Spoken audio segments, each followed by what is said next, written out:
Hello and welcome back to the channel. My name is Krashy, and today we're going to be talking about the #1 best drop, or what could be the best solo drop in all of the game. It's going to be these Quinjet locations brought into the new season here in Chapter 2, Season 4.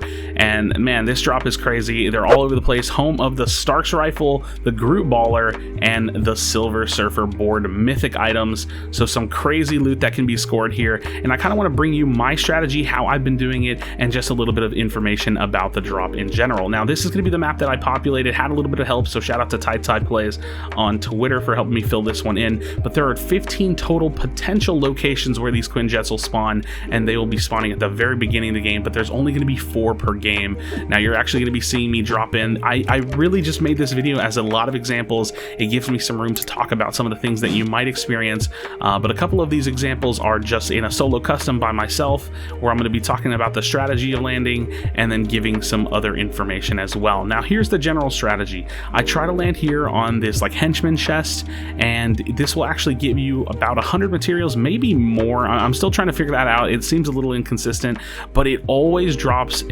some version of healing and a green AR. Now, this green AR is perfectly equipped, will perfectly equip you to kill these bots, and then usually you'll get some version of heals. Now, the heals are different. You can get like a bandage launcher, you can get splashes, and you can get big pots. From what I've seen, you might be able to get minis, but ultimately you're going to get some version of heals. So hopefully you can get those shields, because if this is a contested location, if you know you have people around you, you're going to want to go ahead and pop those shields. But after that, the rest of the strategy is this: if you're uncontested, just start farming, look up for those drones. You want to get the drone loot, and usually at these locations I can get myself like 1 or 2 epic pieces.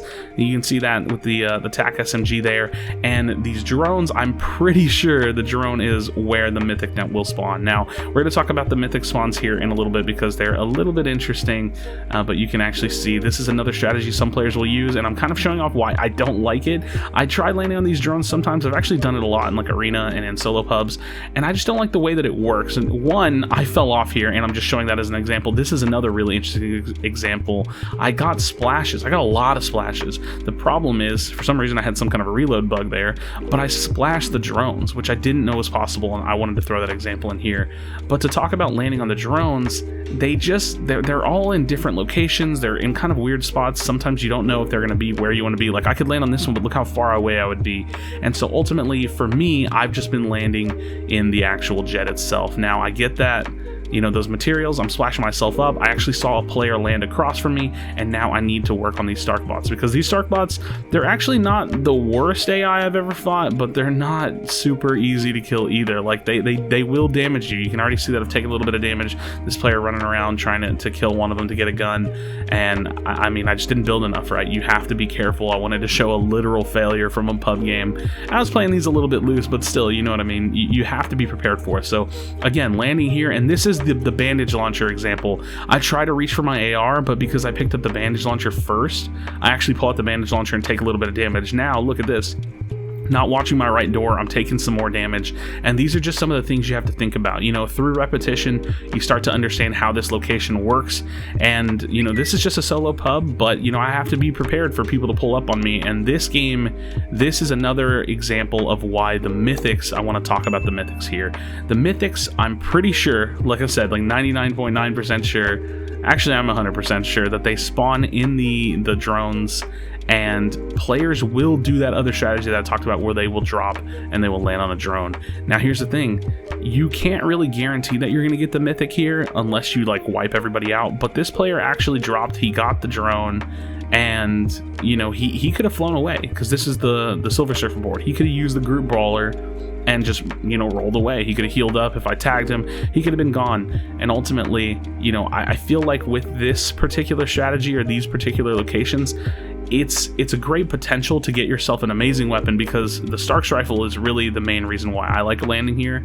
But the mythics can be such a great utility as well. And you can see I'm just running through this strategy. Nobody has rotated in, but I'm so close to lazy. You have to think about all of these locations where I actually know that people are going to rotate in, and this is kind of the end of that example. I'm just looting up, looking around, and then you see that player sliding down from lazy, and he's actually getting chased. So I'm just going to kind of take a look. And again, these were just solo pubs. I recorded all of this morning, and I was just trying to get some examples to kind of show you guys that people will rotate in here. You can't guarantee the mythics. And in terms of talking about the mythics, the crazy thing is I've had games where, you know, no mythics will spawn. I mean, I'll kill all the drones, nobody's around, no mythics will spawn. I've had games where I get both mythics, the baller and the silver surfer board, and this is the weird one, and this is what I really don't understand in terms of the actual like game itself. I've had games where I got 2 silver surfer boards, and these mythic items, they share a cooldown. So it seems like the design or the implementation, the development of these items is not perfect, and I just die here. I was just like playing loose. I could have flown away. If this was a competitive match, probably would have flown away. I didn't have a shotgun. This guy's holding a charge on me. But I don't really understand the design of the mythics here, because really it makes no sense that some of these locations would drop more than one. If there's 4 of them, it doesn't really make any sense why, if they are going to drop more than one, it wouldn't guarantee that you get both of them, like the unique ones, especially if they are going to share a cooldown. So I get taken out here. Now, another random side note, I do think that this should be brought up, is when you're actually flying in off the bus, you can see this blue smoke from a distance, but you can only see it if your quality is on higher. And I noticed this because I was playing it with a buddy of mine on console, and he was telling me that he could see it all the time, and I couldn't. I usually stop and I watch the jets when they fall in.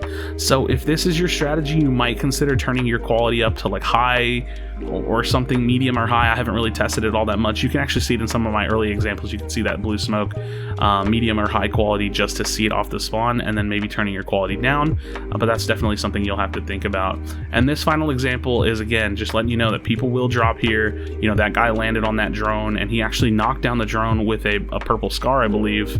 But, you know, I kind of was able to just take him out. So some things to think about are, you know, you have to know these locations. In terms of trios, I don't think that people will probably be landing on these. There's just too much like RNG about where they could spawn. You could maybe have a drop close to one and have a strategy for rotating into one, or split dropping at one if you get the RNG of one landing near you or spawning near you.